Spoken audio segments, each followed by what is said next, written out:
حضرات علماء کرام، معزز حاضرین، بھائیوں اور بہنوں، ہمارے اوپر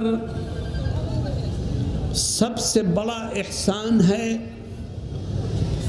تو اللہ رب العزت کا ہے، جس کی نعمتیں صبح سے شام تک، شام سے صبح تک ہمارے اوپر بارش کی طرح برستی رہتی ہے۔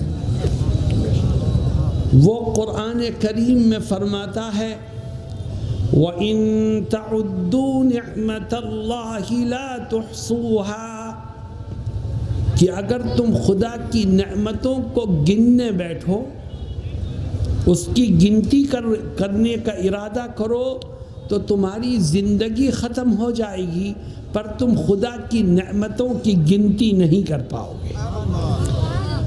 اللہ کے احسانات ہیں، اس نے ہمیں دیکھنے کو آنکھیں دی ہیں، سننے کو کان دیے ہیں، چلنے کو پیر دیے ہیں، پکڑنے کو ہاتھ دیے ہیں۔ وہی بھوک میں کھانے کو دیتا ہے، وہی پیاس میں پینے کو دیتا ہے، اپنی نعمتوں کو شمار کراتا ہے اور فرماتا ہے أَلَمْ تَرَوْا أَنَّ اللَّهَ سَخَّرَ لَكُم مَّا فِي السَّمَاوَاتِ وَمَا فِي الْأَرْضِ وَأَسْبَغَ عَلَيْكُمْ نِعَمَهُ ظَاهِرَةً وَبَاطِنَةً۔ اللہ فرماتا ہے تم دیکھتے نہیں کہ میں نے ساری دنیا کو تمہاری چاکری میں لگا دیا ہے۔ سورج تمہاری چاکری کرتا ہے، بادل تمہاری چاکری کرتے ہیں، زمین تمہاری چاکری کرتی ہے، ندی نالے تمہاری چاکری میں ساری دنیا کی نعمتیں تمہاری چاکری کرتی ہیں، سب تمہارے خادم ہیں۔ اور یہ بتاؤ کہ تم ان چاکروں میں سے کسی کو کوئی پیسہ دیتے ہو؟ کیا سورج کو کچھ دیتے ہو؟ کیا بادل کو کچھ دیتے ہو؟ کیا زمین کو کچھ دیتے ہو؟ نہیں، اللہ فرماتا ہے یہ سب تمہاری چاکری کر رہے ہیں اور تم سے اس کا کوئی بدلہ نہیں لیتے، فری میں تمہارا کام کر رہے ہیں۔ یہ اللہ کی نعمتیں ہیں جن سے ہم فائدہ اٹھاتے ہیں، لابھ اٹھاتے ہیں، نفع اٹھاتے ہیں۔ سب سے بڑا محسن رب ذوالجلال ہے، اور اللہ کے بعد سب سے بڑا محسن ہمارے اور آپ کے لیے کون ہے؟ اللہ کے بعد سب سے بڑا محسن اگر ہمارا اور آپ کا کوئی ہے تو وہ حضرت محمد مصطفیٰ صلی اللہ علیہ وسلم۔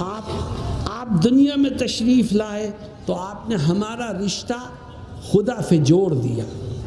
آپ دنیا میں تشریف لائے تو قرآن کریم آپ کے ذریعے ہم تک پہنچا۔ آپ دنیا میں تشریف لائے تو اسلام کی دولت ہمیں ملی۔ سب سے بڑے محسن اللہ کے بعد اگر کوئی ہے تو وہ محمد صلی اللہ علیہ وسلم ہے، اور اللہ کے بعد محمد الرسول اللہ صلی اللہ علیہ وسلم ہمارے اور آپ کے سب سے بڑے محسن ہیں۔ اور جس کے دل میں محسن کی محبت نہ ہو وہ جنت کی خوشبو بھی سونگھ نہیں سکے گا۔ ہمارے دلوں میں اللہ کی محبت بھی ہونی چاہیے، اور ہمارے دلوں میں محمد الرسول اللہ صلی اللہ علیہ وسلم کی محبت بھی ہونی چاہیے، تبھی ہم نجات سے ہم کنار ہوں گے اور جنت ہمارا ٹھکانہ بنے گی۔ دوستو، صحابہ کرام نے نبی کریم صلی اللہ علیہ وسلم سے سچی محبت کی ہے۔ میں صحابہ کی محبت کے 2 واقعے آپ کو سناؤں گا، مگر میری ایک شرط ہے، اور شرط یہ ہے کہ یہ عہد کرو کہ ان دونوں واقعات کو سن کر کے ہم بھی اپنے دلوں میں محمد صلی اللہ علیہ وسلم کی محبت کو پیدا کریں گے انشاءاللہ، مضبوط کریں گے انشاءاللہ، اس کو ترقی دیں گے انشاءاللہ۔ 2 واقعات میں سناتا ہوں اور پھر مولانا اس کا ترجمہ کریں گے۔ سب سے پہلا واقعہ، ایک صحابی ہیں جن کا نام ہے حضرت طلحہ ابن البراء رضی اللہ عنہ۔ یہ مدینہ المنورہ کے رہنے والے نوجوان صحابی تھے۔ نبی کریم صلی اللہ علیہ وسلم جب ہجرت کر کے مدینہ المنورہ آئے تو مدینہ کے لوگوں نے آپ کا استقبال کیا، اس میں طلحہ ابن البراء رضی اللہ عنہ بھی شامل تھے۔ آپ سے اتنی محبت تھی طلحہ کو کہ ہر نماز طلحہ مسجد نبوی میں بالکل آقا کے پیچھے کھڑے ہو کے پڑھتے تھے۔ ایک دن حضرت طلحہ فجر کی نماز میں نہیں آئے۔ نبی کریم علیہ السلام نے دیکھا مگر کسی سے پوچھا نہیں کہ طلحہ کہاں ہے، نہیں پوچھا آپ نے۔ طلحہ ظہر کی نماز میں بھی نہیں آئے، طلحہ عصر کی نماز میں بھی نہیں آئے۔ جب عصر کی نماز میں نہیں آئے تو آپ نے پوچھا لوگوں سے طلحہ کہاں ہیں، کیوں نہیں آئے نماز میں؟ نہ فجر میں تھے، نہ ظہر میں تھے، نہ عصر میں ہیں۔ تو ساتھیوں نے کہا حضرت طلحہ بیمار ہے۔ آپ کھڑے ہو گئے، فرمایا چلو ہم اس کی مزاج پرسی کو چلتے ہیں۔ آپ حضرت طلحہ ابن البراء رضی اللہ عنہ کے گھر پہنچے۔ آپ نے دیکھا کہ طلحہ بیمار ہے اور بے ہوش ہے۔ آپ کچھ دیر بیٹھے رہے مگر حضرت طلحہ کو ہوش نہیں آیا۔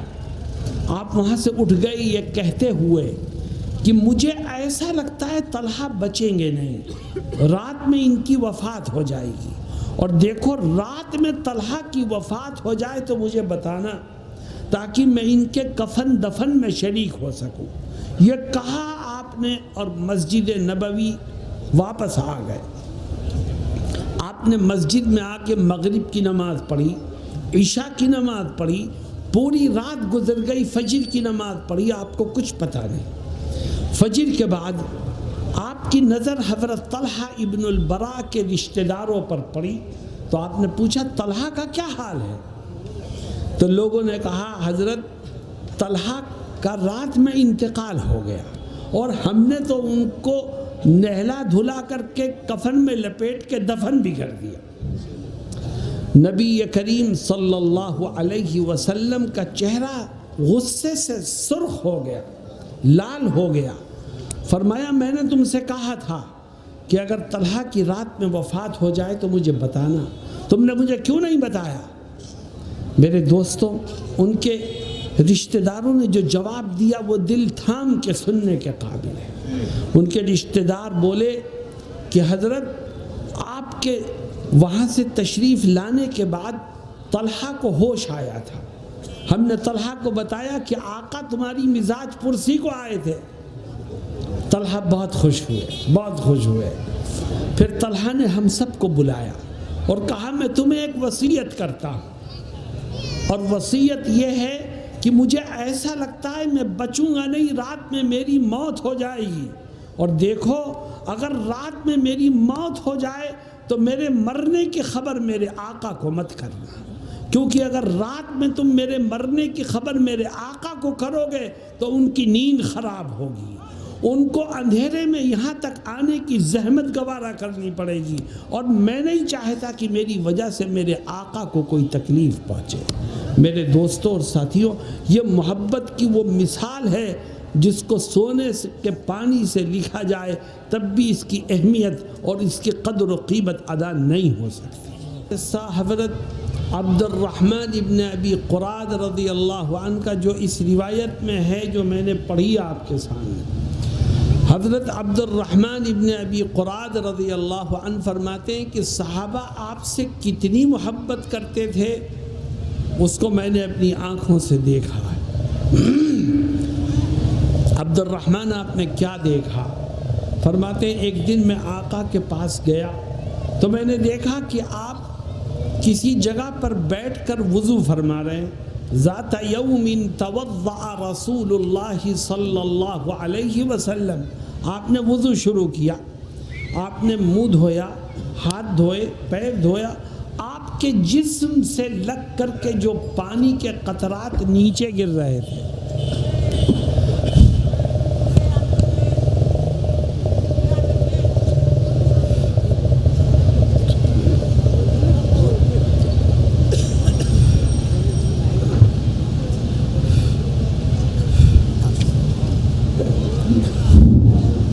کہ جسم اطہر سے لگ کر کے جو پانی کے قطرات نیچے گر رہے تھے، عبد الرحمن ابن ابی قراد رضی اللہ عنہ کہتے ہیں کہ میں نے اس میں سے ایک قطرہ نیچے گرتے ہوئے نہیں دیکھا زمین پر. آپ کے صحابہ آگے بڑھتے اور آپ کے جسم سے لگ کر کے وضو کا جو پانی نیچے گر رہا تھا اس کو اپنے ہاتھوں پر لیتے. یتمسحون بوضوئی، اور جس کے ہاتھ میں پانی کے وہ چند قطرات آ جاتے تو کوئی اس کو اپنی آنکھوں سے لگاتا، کوئی اس کو اپنے سر پر پھیرتا، کوئی اس کو اپنے جسم پر مل لیتا. کیوں؟ صحابہ کا ماننا تھا کہ نبی کے وضو کے پانی سے زیادہ مقدس کوئی اور پانی ہو نہیں سکتا، اس لیے اس کا ایک ایک قطرہ وہ ہاتھوں پر لے کر اپنے چہرے پر، آنکھوں پر اور جسم پر مل لیتے.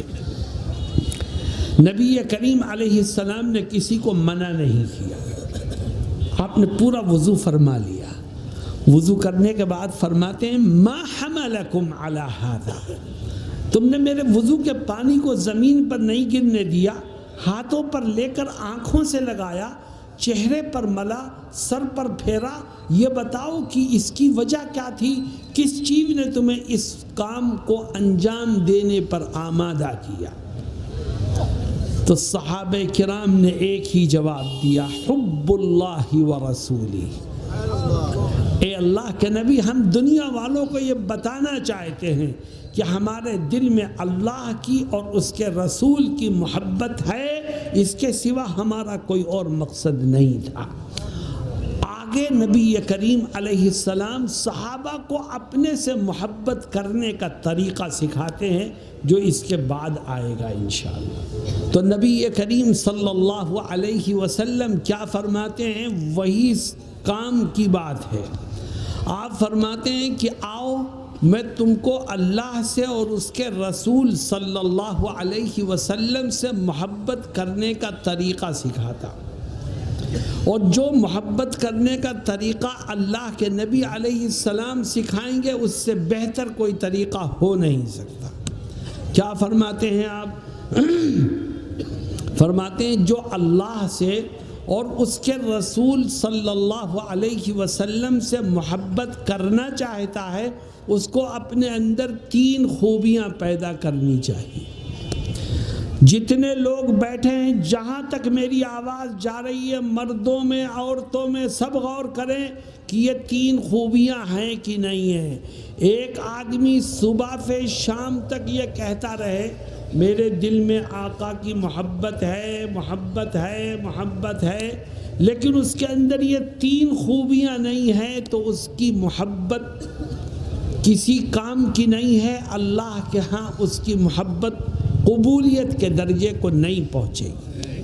وہ 3 کام کیا ہیں؟ پہلا کام فرماتے ہیں فَلْيَصْدُقْ حَدِيثَهُ اِذَا حَدَّثَ. نماز، روزہ، حج، زکوٰۃ یہ فرض ہے. نماز بھی پڑھو، روزہ بھی رکھو، حج بھی کرو، زکوٰۃ بھی دو، لیکن اگر اللہ اور اس کے رسول صلی اللہ علیہ وسلم سے محبت کرنے والے بننا چاہتے ہو تو نماز، روزہ، حج، زکوٰۃ کے ساتھ ساتھ اپنے اندر 3 خوبیاں اور پیدا کرو.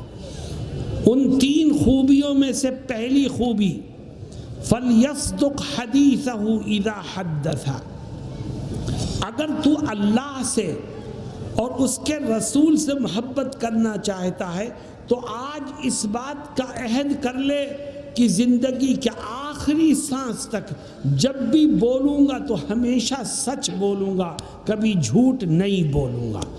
جب انسان سچ بولے گا تو سچ کی برکت سے اللہ اس کی نمازیں قبول کرے گا، اس کے روزے قبول کرے گا، اس کا حج قبول کرے گا، اس کی زکوٰۃ قبول کرے گا، اور نبی سے محبت کرنے والوں کی فہرست میں اس کے نام کو شامل کر دے گا۔ اور اگر وہ جھوٹ بولتا ہے، دکان پر بیٹھ کر جھوٹ بولتا ہے، گھر کے اندر جھوٹ بولتا ہے، کسی کو کوئی چیز دیتا ہے تو جھوٹ بولتا ہے، لیتا ہے تو جھوٹ بولتا ہے، تو یاد رکھو اس کی محبت اللہ کے ہاں قبولیت کے درجے کو نہیں پہنچے گی۔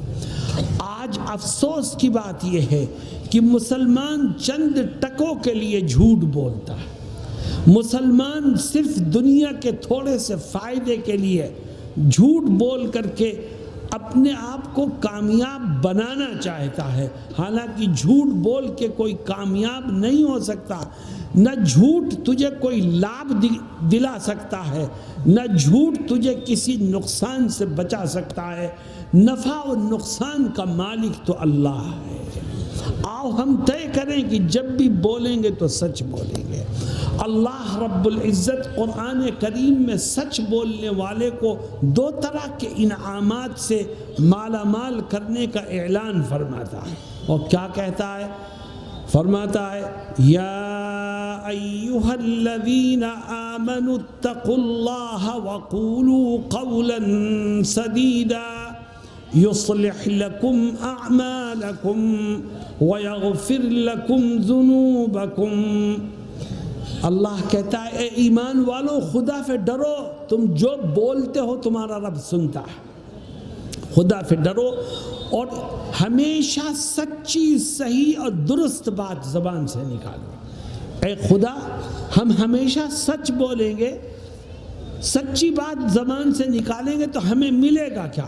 فرماتا ہے دو طرح کے انعامات۔ پہلا انعام یصلح لکم اعمالکم، اگر تم ہمیشہ سچ بولو گے تو اللہ رب العزت سچائی کی برکت سے تمہارے بہت سے بگڑے ہوئے کاموں کو بنا دے گا۔ وَيَغْفِرْ لَكُمْ ذُنُوبَكُمْ، اور دوسرا انعام کہ اگر تم سچ بولو گے تو اللہ سچائی کی برکت سے تمہارے بہت سے گناہوں کو معاف کر دے گا۔ تو مسلمانوں آؤ ہم بھی طے کریں کہ ہم ہمیشہ سچ بولیں گے تاکہ نبی سے محبت کرنے والوں میں ہمارا نام بھی شامل ہو جائے۔ وسلم فرماتے ہیں کہ اگر تم یہ چاہتے ہو کہ خدا اور رسول سے محبت کرنے والوں میں تمہارا نام شامل ہو جائے تو نماز، روزہ، حج، زکوٰۃ کے ساتھ ساتھ اپنے اندر 3 خوبیاں پیدا کرو۔ ان میں سے دوسری خوبی یہ ہے کہ تم اس بات کا عہد کر لو کہ زندگی کے آخری سانس تک جب بھی کسی کا کوئی حق، کوئی امانت میری طرف نکلے گی تو میں ایک ایک پائی کا حساب کر کے اس کی امانت کو، اس کے حق کو ادا کر دوں گا۔ میرے دوستوں اور ساتھیوں، آج مسلمان نبی سے محبت کا دعویٰ تو کرتا ہے لیکن بھائی بھائی کا حق مار رہا ہے، بھائی بہنوں کا حق مار رہے ہیں، کاروبار میں شریک ایک پارٹنر دوسرے کا حق دبائے ہوئے ہے۔ اللہ اور رسول سے محبت کا دعویٰ کرنے والے کبھی کامیاب نہیں ہو سکتے جب تک کہ وہ دوسروں کا حق ادا کر کے اس دنیا سے نہ جائیں۔ میدان محشر میں کیا ہوگا؟ آج ہمارا حال یہ ہے کہ باپ مرتا ہے، ابھی اس کا کفن بھی میلا نہیں ہوتا کہ اولاد میں جائیداد کے جھگڑے شروع ہو جاتے ہیں، اور ہر ایک اپنے باپ کے مال پر قبضہ کرنے کی کوشش کرتا ہے۔ یہ جھگڑا اس بات کی دلیل ہے کہ ہم اپنا حق لینا تو چاہتے ہیں مگر دوسرے کا حق ادا نہیں کرنا چاہتے۔ اللہ کے نبی صلی اللہ علیہ وسلم کیا فرماتے ہیں؟ فرماتے ہیں تو نے نمازیں پڑھی ہیں، روزے رکھے ہیں، حج کیا ہے، زکوٰۃ دی ہے، مگر دنیا سے کسی کا حق مار کے گیا ہے تو یاد رکھ تیری نیکیاں تیرے کام نہیں آئیں گی، بلکہ جن کے حق تو نے مارے تھے نیکیاں تیری ان میں تقسیم کر دی جائیں گی۔ اور اگر پھر بھی حق پورا نہیں ہوگا تو یاد رکھ سامنے والے کے گناہ تیرے اوپر لاد دیے جائیں گے۔ میرے دوستوں اور ساتھیوں، کسی کا حق مار کے دنیا سے جانے والا اللہ کی رحمت سے ہمیشہ کے لیے محروم ہے، اور اس کی کوئی نیکی خدا کی پکڑ سے اس کو بچا نہیں سکے گی۔ میں ایک واقعہ سنا کر کے بات آگے بڑھاتا ہوں۔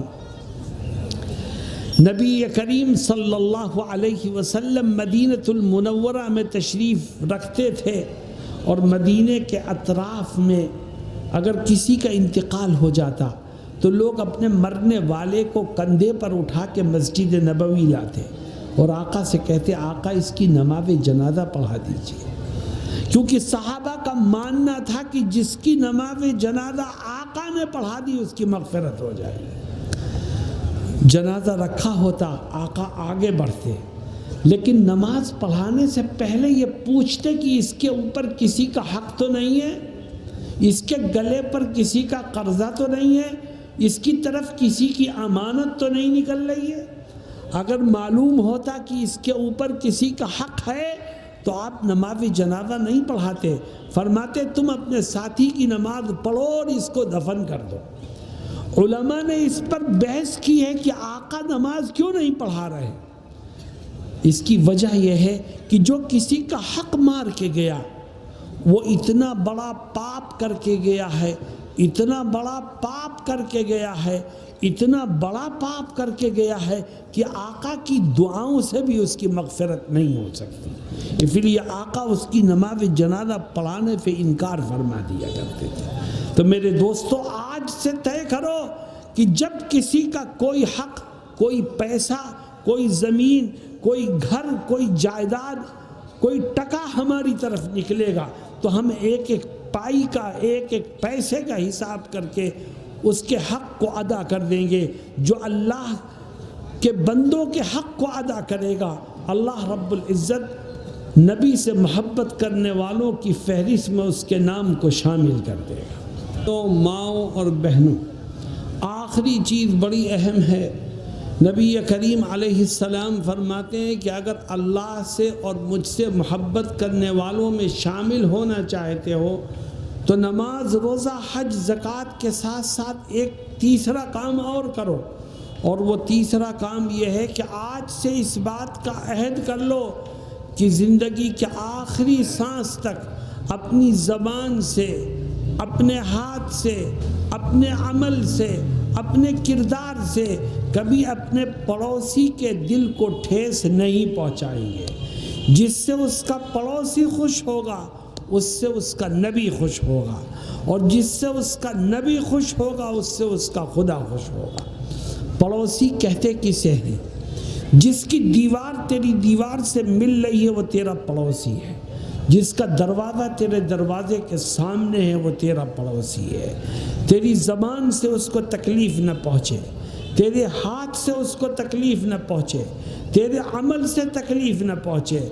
دوستوں اور ساتھیوں، آج مسلمانوں کے محلوں میں گھس جاؤ تو ایسا لگتا ہے کہ ہر پڑوسی کا ہاتھ دوسرے پڑوسی کے گریبان پر ہے۔ چھوٹی چھوٹی باتوں پر لڑائی ہوتی ہے، دروازہ کھولنے پر لڑائی ہوگی، کوڑا ڈالنے پر لڑائی ہوگی، سائیکل اور موٹر سائیکل کھڑی کرنے پر لڑائی ہوگی، اور آقا فرماتے ہیں کہ جو اپنے پڑوسی سے لڑے وہ مجھ سے محبت کرنے والا بن ہی نہیں سکتا۔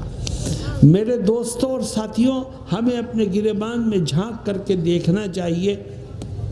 ہمارا پڑوسی امیر بھی ہو سکتا ہے، غریب بھی ہو سکتا ہے، پڑوسی ہندو بھی ہو سکتا ہے، مسلمان بھی ہو سکتا ہے، پڑوسی سکھ بھی ہو سکتا ہے، عیسائی بھی ہو سکتا ہے۔ اسلام کہتا ہے جو تیرا پڑوسی ہے تو اس کے ساتھ اچھا سلوک کر۔ پڑوسی کے ساتھ اچھا سلوک کرے گا تو تیرا نبی بھی تجھ سے خوش ہوگا، تیرا خدا بھی تجھ سے خوش ہوگا۔ میرے دوستوں اور ساتھیوں، آج ہمارا حال کیا ہے ہمیں غور کرنا چاہیے۔ میں عورتوں کو مخاطب کر کے کہنا چاہتا ہوں کہ آج پڑوس میں لڑائیاں بہت زیادہ عورتوں کی وجہ سے ہوتی ہیں۔ پڑوس میں رہنے والی عورت دوسری پڑوسن کو برداشت کرنے کو تیار نہیں. ہماری زبان قینچی کی طرح چلتی ہے اور لڑائیوں کو ہم عام کرنے پر تلے ہوئے ہیں.